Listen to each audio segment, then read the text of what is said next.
Y bueno, espero que estén disfrutando mucho nuestro evento y es el momento de abordar un tema que está revolucionando el mundo de la educación y efectivamente es la inteligencia artificial. Cada vez más esta tecnología marca una diferencia de cómo aprendemos, cómo enseñamos y cómo gestionamos la educación y su impacto solo sigue creciendo. Para enseñarnos de este tema nos acompaña una persona que personalmente me enorgullece mucho presentarles, colega y amigo hace muchos años. Él es Alejandro Delgado, abogado de la Universidad de los Andes con maestría en Derecho y Negocio de las Telecomunicaciones, Internet y Audiovisual en el IEB de Madrid y especialización en Derecho de las Telecomunicaciones en la Universidad del Rosario. Actualmente es el líder de ecosistema en la Agencia de Analítica de Datos de Bogotá, Ágata, y desde donde maneja las alianzas estratégicas, la cooperación internacional. Además, creó la comunidad de IA y datos Ágata Hub, que hoy cuenta con más de 650 expertos en la TAM. Así que sin más preámbulos, les doy una bienvenida a esta inspiradora charla llamada Una visión de la IA en la educación. Alejandro, bienvenido. Bueno, ¿cómo van? Muy bien, muy bien. Vamos a hablar de algo que está muy de moda, ¿cierto? ¿Quién de ustedes usa Gemini? ¿Va bien? Perplexity. 2. ChatGPT. 2. Eso pasa mucho. ¿Quién de ustedes usa Midjourney? Ah, bueno, muy bien. Eso no pasa en otros escenarios. DALL-E y Meta AI. ¿Lo están usando mucho? Bueno, esto es un escenario interesante porque se nota la juventud. Se nota mucho la juventud. Pero entonces, bien. Primero, pues, Ágata es una empresa de Bogotá que hace soluciones de analítica de inteligencia artificial. Entonces, lo que hacemos es, para las entidades públicas de no solo Bogotá, sino de todo el país, prestamos soluciones de este tipo. Entonces, para que lo tengan en cuenta.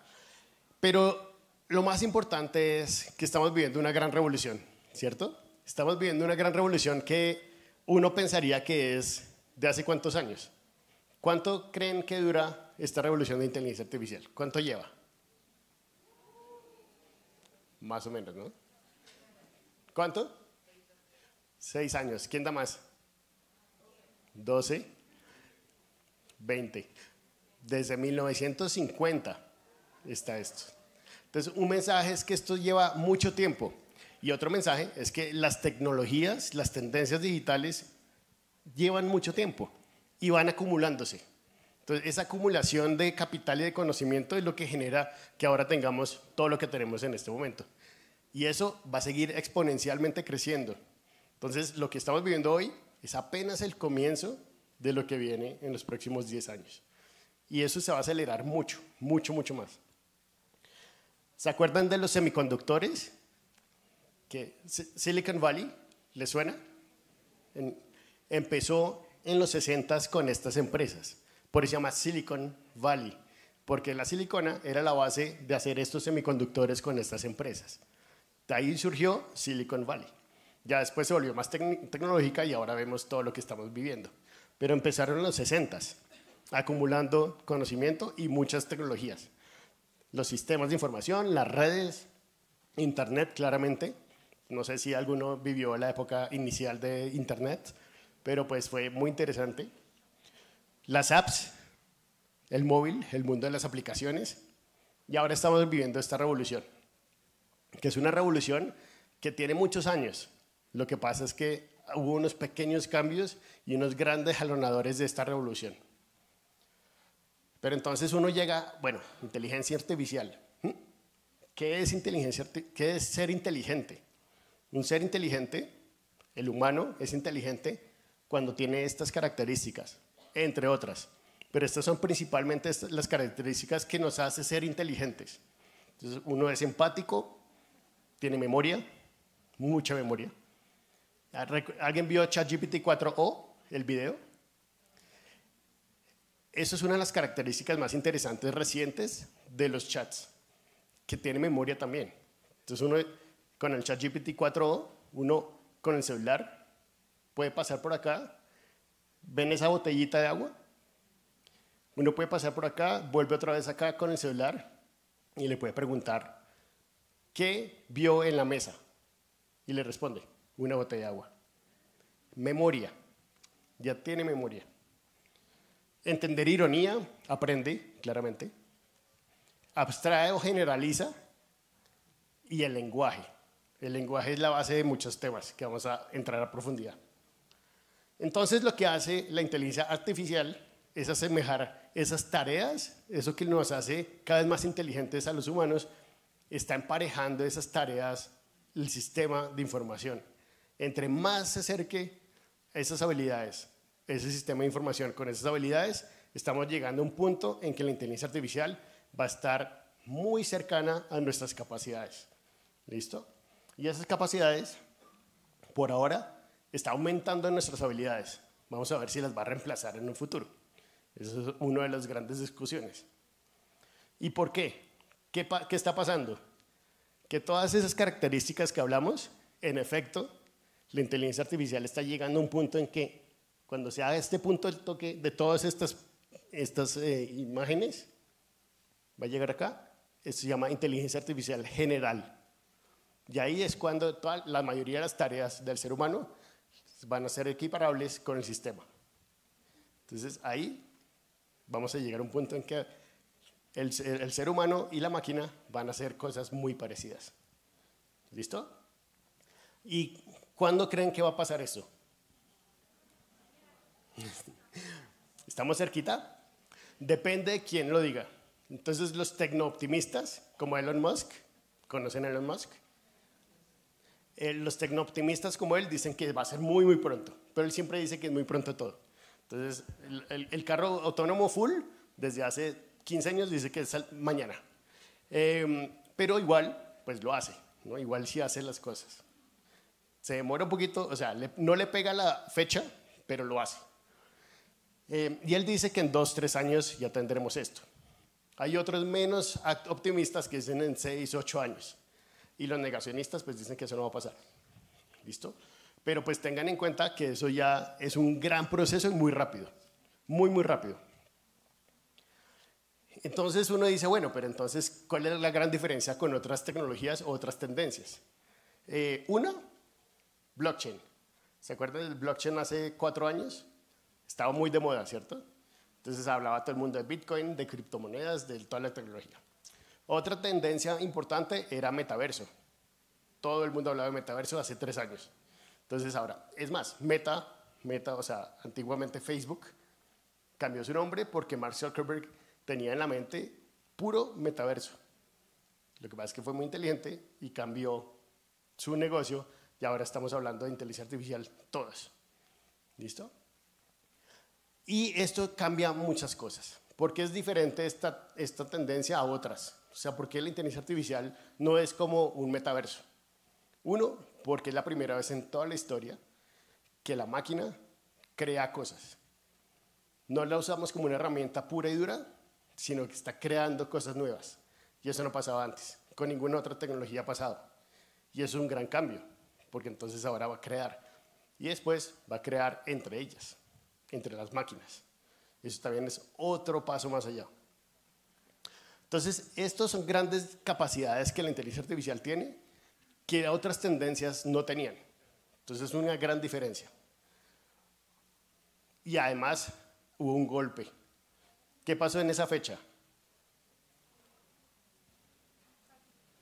ChatGPT. Salió ChatGPT 3. ¿Sí? Comercialmente salió el primer ChatGPT. Pero es la tercera versión. Eso es otro mensaje. Todo lo que ustedes ven lleva años de investigación.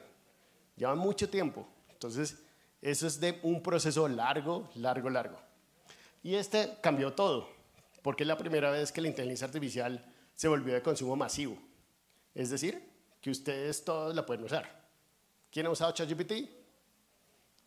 La mayoría, ¿cierto? Entonces, eso es una gran diferencia. Antes, la inteligencia artificial estaba para investigación y desarrollo en universidades o en empresas como Google, pero estaba para uso interno. No era tanto como un producto en sí. Entonces, es una gran diferencia. Y un mensaje.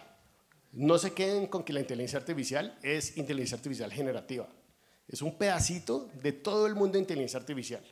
Entonces, cuando hablen de inteligencia artificial, no es igual a un ChatGPT. Es un pedacito, el género es la inteligencia artificial y una de las especies que además es muy pequeña frente al otro impacto que puede tener otras técnicas de inteligencia artificial, es inteligencia artificial generativa. Entonces, no se queden con ChatGPT o bueno, todo ese tipo de chats, porque hay mucho más. Entonces, está todas las técnicas diferentes de inteligencia artificial que les pueden beneficiar dependiendo del caso de uso, las necesidades. Entonces, las necesidades son demasiado importantes. Cuando ustedes piensen en inteligencia artificial, piensen primero el para qué voy a usar esto y si sí me sirve o no me sirve. Puede que no me sirva inteligencia artificial. Un proceso de automatización, un proceso de analítica descriptiva, diferentes tipos de herramientas les sirven para algún tema concreto. Entonces, no es por moda que deben usar inteligencia artificial. Deben pensar en la necesidad concreta. Y esto es Machine Learning, Deep Learning. Las técnicas específicas son muy importantes para que los tengan en cuenta. No tienen que ser expertos en cada una, pero sí deben saber que hay diferentes técnicas. ¿Okay? Y pues, en efecto, esto no es un tema de hoy. ¿Saben quién es este señor? Muy bien. Alan Turing. Exacto. ¿Alguien se vio la película? Buena, ¿no? The Imitation Game. Después de estar un poco ocupado salvando la vida de muchas personas en la Segunda Guerra Mundial, empezó a investigar mucho más la máquina. Y las máquinas, pues, esa relación entre máquina y ser humano, empezó a analizarlo muy bien. Por eso Turing fue uno de los pioneros de esa relación entre máquina y ser humano. Pasaron mucho el tiempo, hay muchos factores importantes que fue mezclándose en la receta de inteligencia artificial, pero este fue una fecha también importante, porque en esa conferencia, en 1956, John McCarthy, que es el señor que está ahí, acuñó el término inteligencia artificial. Es la primera vez que la gente acuñó literalmente el término inteligencia artificial, en el 56. Entonces, tenemos un largo recorrido de historia, ¿sí? Y esto implica que muchos papers después, mucha investigación y desarrollo después, tenemos lo que estamos viviendo ahorita. Pero esto, para que lo tengan en cuenta, tiene dos características. Uno, mucha investigación y desarrollo. Desde el primer paper, el primero de mano izquierda, es de Alan Turing, de 1950. Hasta estos dos que fueron, ¿alguien sabe? ¿Alguien conoce estos dos papers? ¿O alguno de esos dos? Esos dos son la base y gracias a esos dos papers es que tenemos ChatGPT y toda la base generativa. Tiene una característica en común, Google. Los investigadores, todos eran o son de Google. ¿Okay? Y esto fue 2014, 2013, o sea, ya hace varios años. No es de 2022. Entonces, dos mensajes. Uno, un buen tiempo. Dos, Google ha estado investigando todo el tiempo estos temas. ¿Okay? OpenAI no es el gran innovador, sino que cogió estos papers, los usó, o sea, legalmente, los usó, porque esto era abierto. Estos papers fueron abiertos. No eran propiedad intelectual de Google, lo dejaban para investigación de los demás. Gracias a eso es que tenemos esto. ¿Qué tal? Es interesante. Y hay otra característica en toda la historia de la inteligencia artificial. El juego. El juego es demasiado importante porque hace que la mente funcione mucho. La inteligencia se refleja en el juego. Por eso lo hemos puesto a jugar a la máquina, la hemos puesto a jugar muchas veces. Primero, con ajedrez, ¿cierto? Kasparov, muy importante, un jugador muy famoso de ajedrez. ¿Alguien ha jugado Go? A mano extrema. Go es un juego que es mucho más difícil de jugar porque tiene muchas más opciones frente al ajedrez. Cada jugada tiene muchas más posibilidades. Entonces le pega más hay que pensar un poco más. Y este jugador, que está muy triste, perdió contra la máquina. Era el campeón mundial de Go de Corea del Sur. Nunca más volvió a jugar un partido oficial después de esto. ¿Dime? Sí, pobrecito. Entonces, eso es un impacto que le dio muy duro, pero esto implica que la máquina ha jugado mucho desde el principio. Ajedrez, Go, ¿qué más ha jugado la máquina? Que conozcan. Ping pong, Pong, StarCraft. Todos esos juegos los ha ganado la máquina también. ¿Listo? Y hay una característica que desde hace unos años hasta acá es que aprende más rápido. Entonces antes se demoraba mucho en ganar. Ahora es mucho más rápido en ganar. Se demora menos en ganar. Y ahora tenemos unos superpoderes que antes no teníamos. Incluso desde los 50 hasta acá hemos tenido varios inviernos. Eso significa que la investigación y desarrollo ha quedado quieta. ¿Por qué? Porque no teníamos esos superpoderes que jalonaban toda esta investigación. Tenemos muchos datos, muchos datos de Internet. Entonces, gracias a Internet, jalamos muchos datos y eso fue lo que jalonó ChatGPT. O sea, OpenAI lo que hizo fue coger todos los datos de Internet, ahí ya viene el tema legal que están en discusión precisamente en el Tribunal de Nueva York hoy, que es, cogió todo, lo legal, o sea, lo que tiene derecho de autor y lo que no tiene derecho de autor. Lo metió en su modelo y eso es lo que ustedes están usando en ChatGPT. Y lo mismo pasa con Gemini, con Claude 3, todos los que ustedes estén usando. Entonces, eso es importante, pero cada vez necesita más datos. Y eso es un reto, porque ya todos los datos de Internet los cogió el modelo. Todos los modelos ya tienen toda la información de Internet. Ahora la pregunta es, ¿de dónde va a sacar más datos? Es uno de los retos que tiene ahorita el modelo. El otro es cada vez más procesamiento de datos. ¿Alguien es dueño de una acción de NVIDIA? Se salva. Qué lástima. Ahora van a ver la acción de NVIDIA. Es impresionante. Pues gracias a ellos es que también jalonaron mucho la industria de semiconductores que acelera el procesamiento de datos. Y por eso es tan importante esa infraestructura de datos. Y pues el poder de cómputo que también se ha acelerado. Esto genera velocidad y genera mucha más rapidez en la investigación y desarrollo de todo lo que estamos viviendo en inteligencia artificial. Y eso se genera en la rapidez de esto. Midjourney versión 1 versus Midjourney versión 6. Ahorita estamos en la 6.1, la versión 6.1 de Midjourney. Miren esto, en 2 años y medio, cómo ha mejorado. Es increíble. Entonces, la aceleración de esto va a ser impresionante en los próximos 10 años. Va a seguir creciendo mucho. Además, porque hay una característica. Estamos apenas en la fase 1 de toda esta revolución de inteligencia artificial. Aquí lo que decimos es que estamos en la fase Napster. ¿Alguien usó Napster? Sí, se notó la edad. Ahí sí se notó la edad. Eso está duro. Bueno, les contamos que Napster fue el primer sistema de intercambio P2P para intercambio de archivos MP3 y MP4. Y el MP3 se intercambiaba mucho música, ¿ok? Y el MP4, películas. Para que los que estábamos en el 98 haciendo esto, descargaba uno, ¿cuánto se demoraba descargando? Exactamente. Lo que pasa es que recuerden que la conexión que teníamos era ADSL, o sea, se demoraba mucho. Y ojalá nadie levantara el teléfono porque nos sobábamos todos. Esto todavía, en este momento, estamos en esa fase, donde hay una tecnología para hacer la analogía. Napster en el mundo de la música, inteligencia artificial en todos los sectores le van a pegar. Y eso genera muchos temas de sacudón, en todos los sentidos. Aquí el sacudón pues también fue legal, porque pues las disqueras se pusieron muy bravas, Metallica se puso muy bravo, muchas empresas se pusieron muy bravas contra usuarios que descargaban mucha música, ¿cierto? Pues ahí lo que pasa es que estamos en este mismo momento en lo mismo.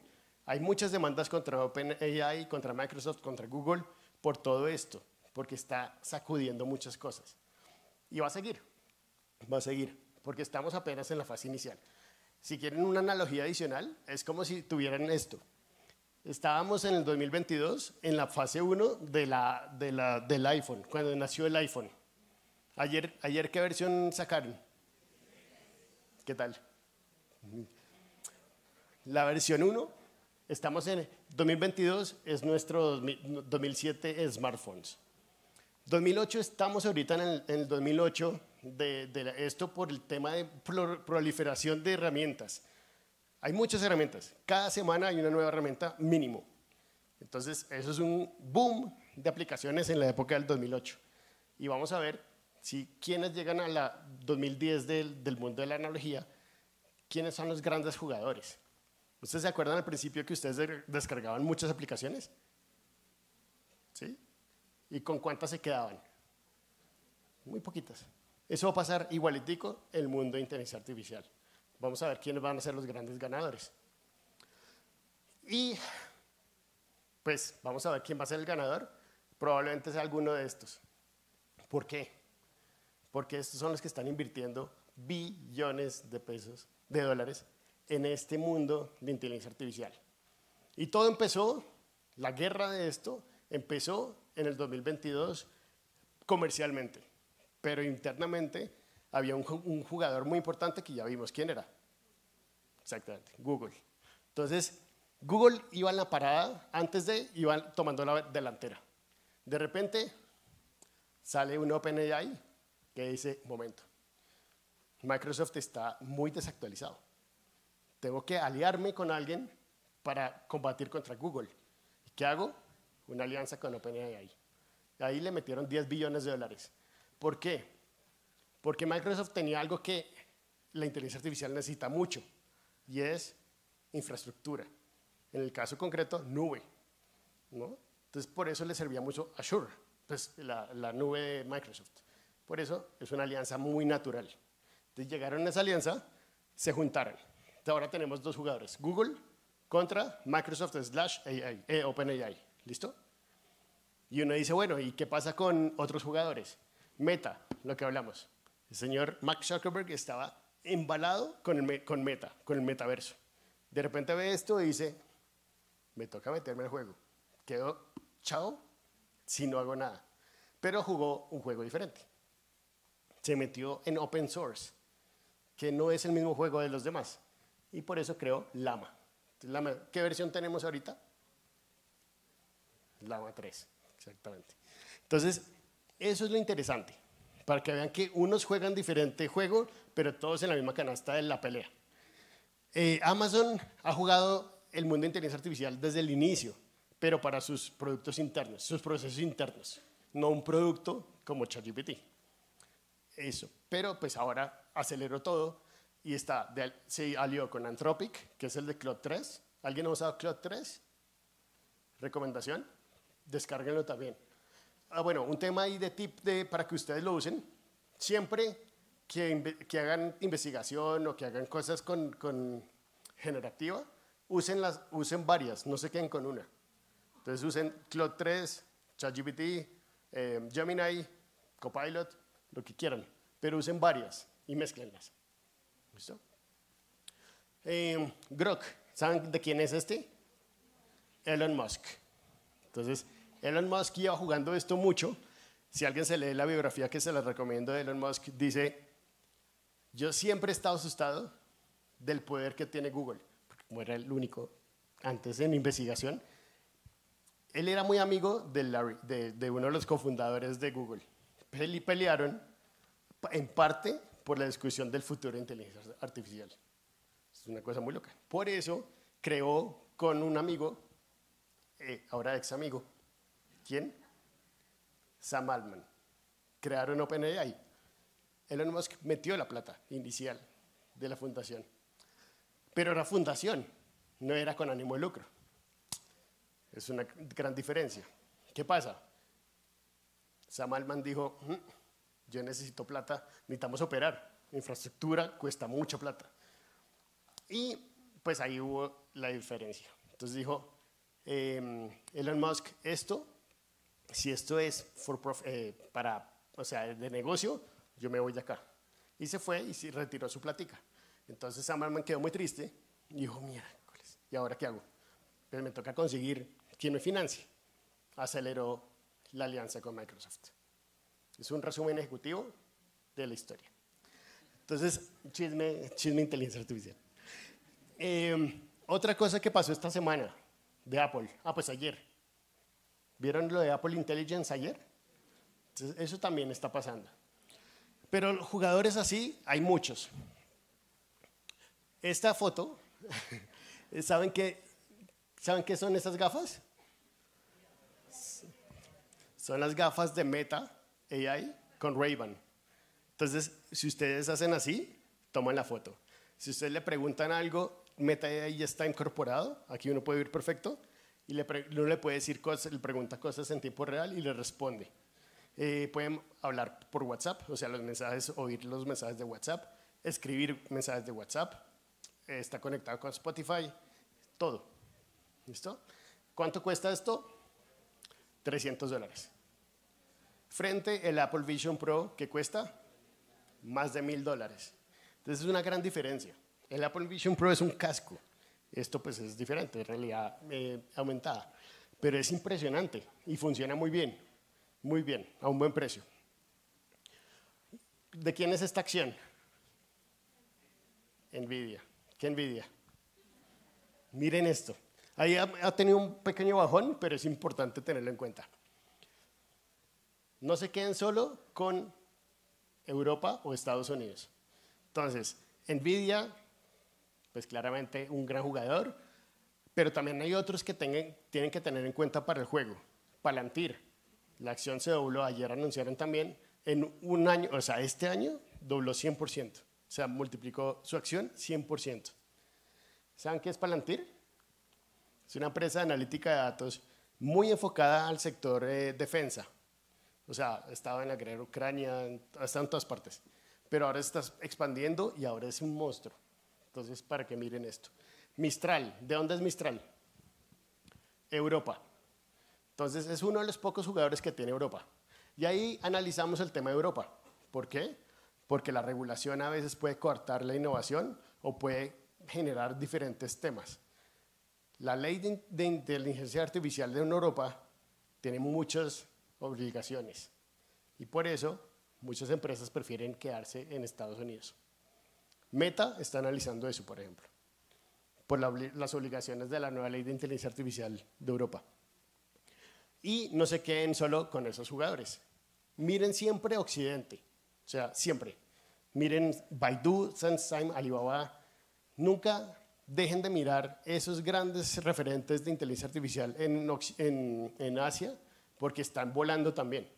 Entonces, para ver lo último en Guarachas, tienen que mirar estas empresas también. ¿Listo? Perplexity. ¿Quién usa Perplexity? Alguien levantó la mano ahorita, ¿no? Ya nadie. Perplexity es el buscador, el nuevo buscador. Háganse de cuenta un Google, pero en vez de recibir los links, pues cuando ustedes buscan en Google, ¿qué encuentran? Muchos links. En vez en Perplexity, ustedes preguntan lo mismo y les sale la respuesta específica concreta con las fuentes abajo. A ver, ¿ven? Ya con eso estamos listos. Esto es muy importante, cambia muchas cosas. Entonces hay que saber buscar. Y de nuevo, recuerden que Google lleva muchos años en investigación y desarrollo, especialmente con Google DeepMind. Esta es una empresa que compraron que lleva haciendo la investigación muchos años. Y lo que venga de ahí va a ser muy importante. Entonces, tenemos una oportunidad muy grande. Y especialmente en el sector de educación, la oportunidad es gigante, porque hay muchos temas que hay que tener en cuenta ahí para el sector de educación. Primero, porque como vimos, le va a pegar a todo, ¿no? Pero para mí, en mi gusto personal, la educación junto con la salud son los dos sectores que más se va a ver impactado con inteligencia artificial en los próximos años.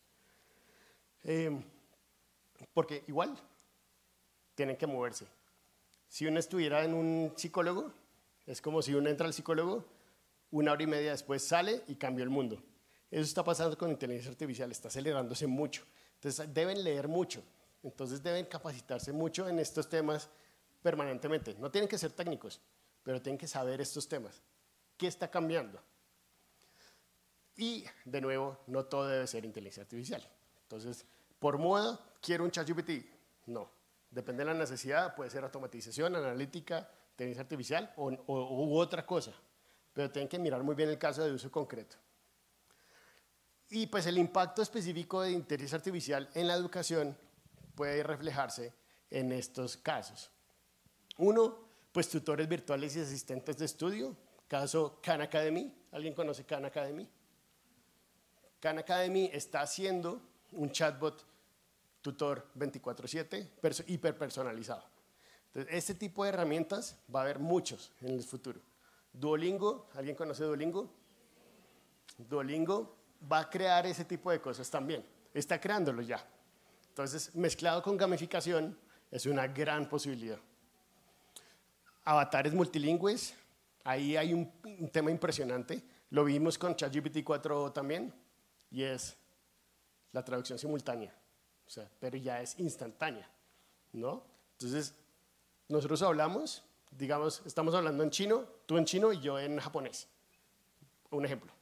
Hablamos, tú me dices algo y yo ya sé, me dice en español, automáticamente mi celular me está respondiendo. Estamos hablando ya automáticamente. Y eso ya viene, eso ya es una realidad. Cuando anunciaron ChatGPT 4o, anunciaron ese pedazo, la acción de Duolingo empezó a bajar. Impresionante. Para que vean. Generación automatizada de contenidos, personalización, eso es de lo más importante. La hiperpersonalización va a ser un factor para los estudiantes sí o sí. Evaluación automática de feedback, análisis predictivo de rendimiento académico, eso es con mucha analítica predictiva, que entonces en los primeros 3 meses del año, en un semestre o en un colegio los primeros 3 meses, basado en el rendimiento escolar del estudiante, cogen toda la data y basado en eso ya se sabe, hacen las curvas de aprendizaje de los siguientes 9 meses o 6 meses. Entonces ya saben exactamente cómo personalizar la experiencia de cada estudiante. Chatbots educativos, creación de contenidos educativos, está pasando mucho también. Ahí pues hay muchas editoriales de educación que están haciendo esto. Mejoramiento de la inclusión para ayudar a estudiantes con discapacidades, eso es espectacular. Va a facilitar mucho el acceso a la educación a personas en condición de discapacidad. Y automatizar tareas administrativas, que es un gran dolor para muchos colegios, universidades, y pues para el CETEX va a ser también un factor muy bueno, porque va a facilitar muchos temas. Para que vean un ejemplo, en Ágata estamos haciendo un chatbot con la Secretaría de Educación, para la Secretaría de Educación de Bogotá, que estamos haciendo un tema de orientación educativa para los estudiantes de 10º y 11. Entonces, hagan de cuenta, ahí sí un ChatGPT le pregunta basado en los gustos y en lo que quisiera hacer en el futuro, y el chat le va respondiendo para guiarlo en una orientación profesional. Entonces, eso se está haciendo y ya está en producción y sale pronto ya en la página de la Secretaría. Hay otro tema de uso concreto de inteligencia artificial en el mundo, y eso fue hace 1 semana y media, que es que el gobierno de Inglaterra va a coger mucha información educativa, de material educativo, y lo va a juntar todo en un solo lugar. Entonces van a tener una gran biblioteca de todos los contenidos educativos y lo van a poder coger con inteligencia artificial generativa. Todo el mundo, abierto. Para profesores un pedazo y para estudiantes otro. Entonces eso vale 4 millones de libras esterlinas el proyecto. Es bastante grande, bastante grande. Y eso pues ayuda mucho. Hay un factor importante que me la pasan preguntando y es, bueno, ¿y los estudiantes qué? O sea, ¿qué hacemos con esta revolución con niños conectados desde los 2 años?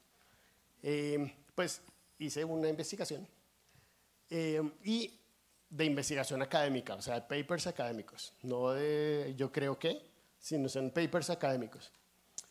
Uno, no es quitar el dispositivo. El dispositivo sirve mucho para los estudiantes. Entonces, no es quitar el dispositivo en clase, es usarlo bien. Esa es una gran diferencia. Se trata de minimizar esas restricciones. Entonces, ayer Australia anunció, justo ayer, anunció la prohibición, pues, un proyecto de ley que va a prohibir las redes sociales en niños entre 13 y 16 años. Entonces, el tema de redes sociales sí es un problema de salud mental. Entonces, eso se está analizando en muchos lugares, incluido Colombia. Ahí estamos con Red Papás analizando el tema, con Uncoli también, con varias entidades. No usar mensajes de texto, o sea, minimizar las distracciones es importante. ¿Sí? Usar el celular sí, pero para usarlo para el bien, digo así, para la educación. Fomentar la toma a mano de notas. Entonces, ustedes pueden leer en el formato que quieran, digital o libro, está bien, pero las notas sí deberían escribirlas. Los estudiantes, pues, deberían escribirlas. Utilizar aplicaciones y gamificación. La gamificación de verdad es bien interesante. ¿Alguien usa Kahoot o ha usado? ¿Y les gusta? Es bien, ¿no? Ese tipo de gamificación, y bueno, el Duolingo, ni se diga de gamificación. Desactivar las notificaciones, y eso es un mensaje de vida para todos, desactiven las notificaciones. Es muy importante, les sirve mucho para productividad, para salud, para todo. Salud mental me refiero. Permitirles a los estudiantes a desarrollar sus habilidades, y está bien, úsenlas, las aplicaciones, pero deben saberlos usar. O sea, hay que seguir incentivando momentos o sandbox, momentos especiales una vez al mes o una vez cada 3 meses, toda la comunidad educativa para cacharrear las herramientas. Deben aprender a usar nuevas herramientas educativas o que les sirva para el proceso educativo. Entonces, eso es importante, tener espacios seguros de prueba. En los colegios, en las universidades, en instituciones educativas, en todo.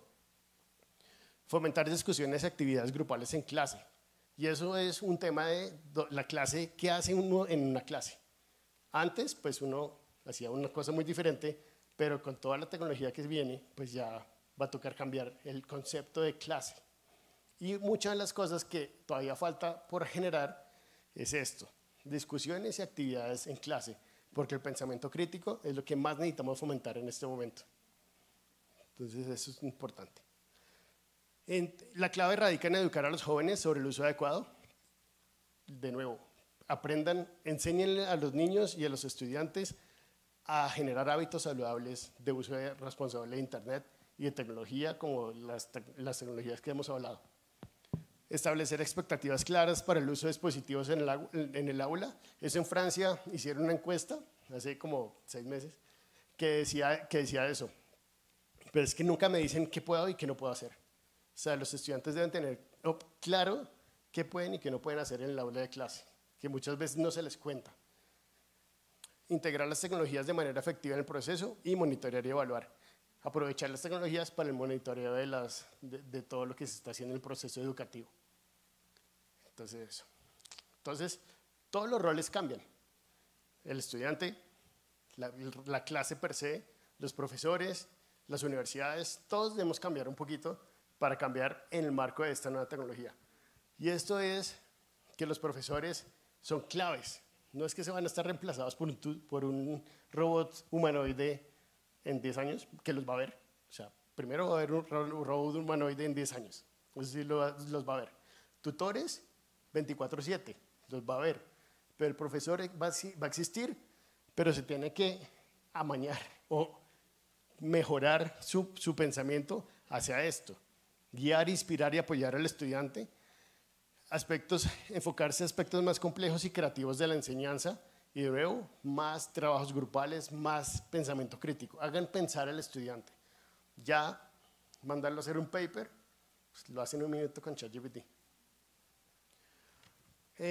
Un rol cambiante ahí, entonces, de nuevo, frente al profesor.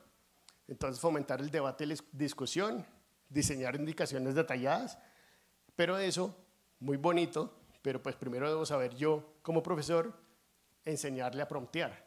¿Alguien sabe qué es prompting? Es el arte de preguntarle a la máquina, ¿sí? Entonces, en cualquier sistema de inteligencia artificial. Eso por ahora es muy importante. Lo digo por ahora porque de pronto con los multimodales en un futuro, pues ya solamente uno le pregunta y ya. Pero por ahora toca seguir preguntando. La técnica de preguntar sigue siendo muy importante. Y hay muchas técnicas ahora, muchas. Pero toca que el profesor y el rector, todos en las comunidades educativas, aprendan a promptear para enseñar a los estudiantes a promptear. Entonces es un tema importante. Evaluación comparativa y colaboración en proyectos. Mucha colaboración, mucho hacerlos pensar. Y los estudiantes, pues obviamente tienen que desarrollar esas competencias digitales que son muy grandes, son muy importantes. Pensamiento crítico y creatividad, todo el tiempo fomentar ese tema de pensamiento crítico y creatividad. Y el uso ético, que hablábamos abajo. El tema de uso ético es muy importante. Úsenlas, pero tienen que decir cuándo las usan. O sea, el tema no es prohibir el uso de una herramienta de inteligencia artificial, sino fomentar al estudiante, diga cuándo lo usa y pues que de verdad, cuando lo use, lo diga de frente. Que no sea yo lo hice, eso no es ético. Lo hizo con la ayuda de una inteligencia artificial.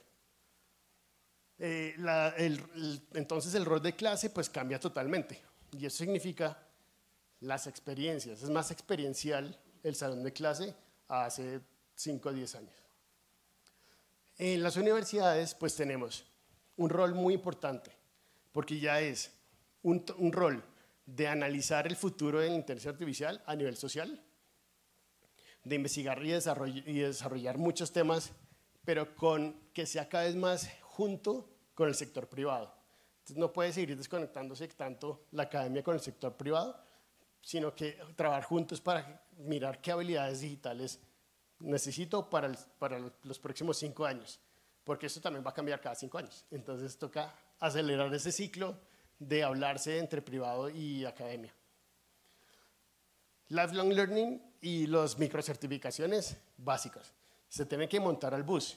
Entonces montarse al bus es cada vez ciclos más cortos de aprendizaje y pues con certificaciones.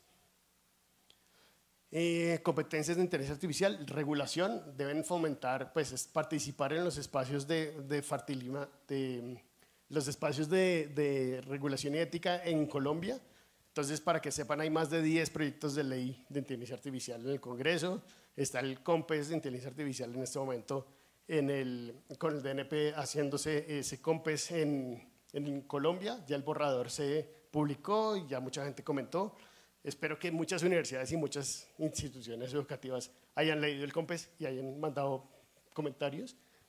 Y esto es no solo a nivel Colombia, sino a nivel global, porque esto debe ser una regulación global. Entonces hemos hablado se ha hablado mucho con países en América Latina, con OCDE también, con CEPAL, con el AC, muchas instituciones, el BID, la CAF, todos están hablando de inteligencia artificial. Entonces eso es muy importante. Es decir, que es un mundo que genera muchas posibilidades, pero también muchos retos, ¿cierto? Y uno de los retos son los datos. Hay que tener muchos datos, pero hay que tenerlos bien. La calidad del dato es demasiado importante porque si uno no tiene datos buenos, no puede hacer nada de inteligencia artificial. Nada.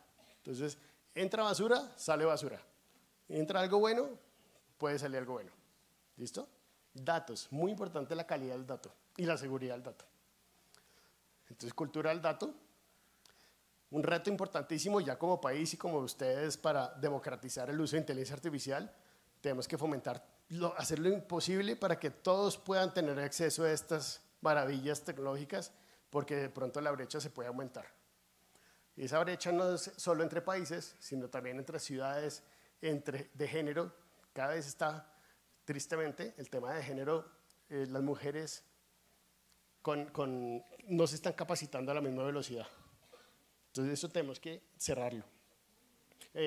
Capacitando en temas de inteligencia artificial, me refiero. Y la brecha entre lo urbano y lo rural también se está expandiendo.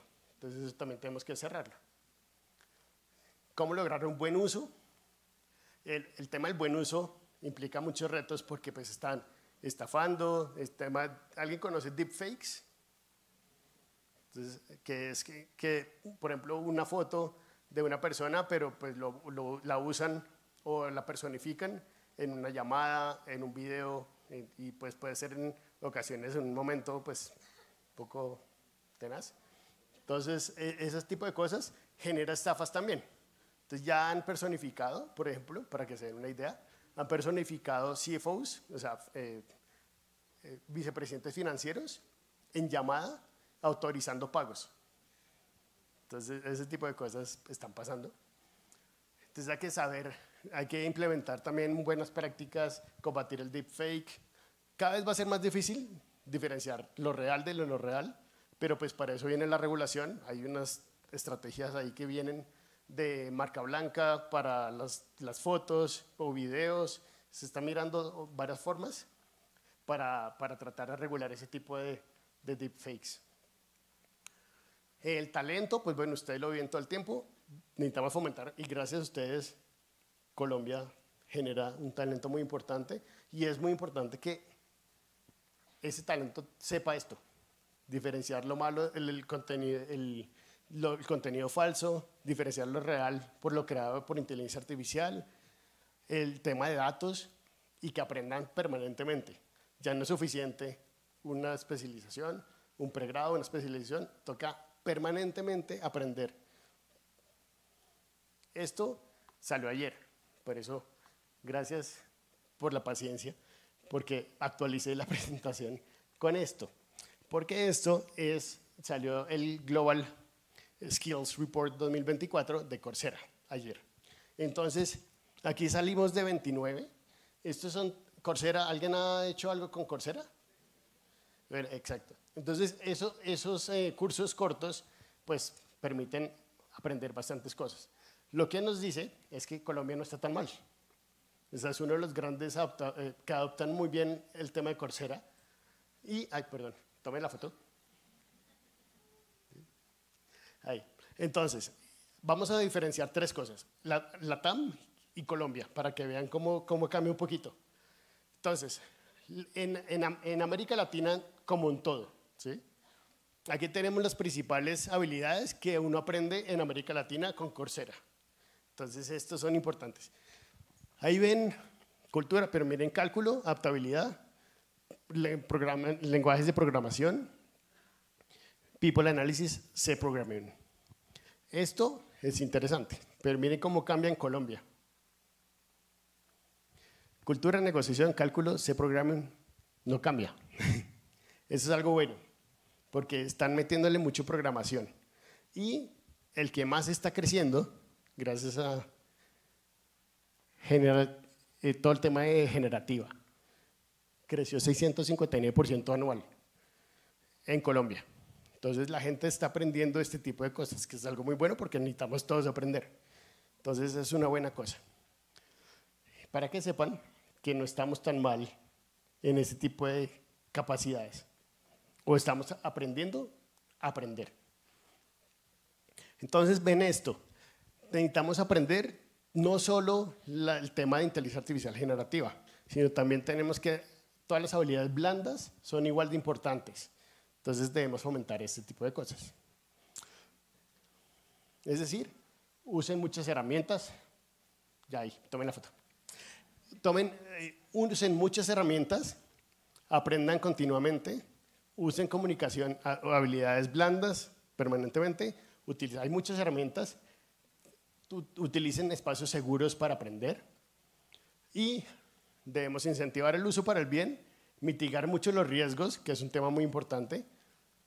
Y lo más importante es preguntarnos como sociedad, y ustedes en ICETEX es un valor muy importante, es cómo redistribuimos ese poder de la inteligencia artificial a todos. O sea, tenemos que democratizar esto lo más posible y pues ustedes son un gran canal para eso. Y les agradecemos por eso también. Entonces, de nuevo, todos aprender y muchas gracias.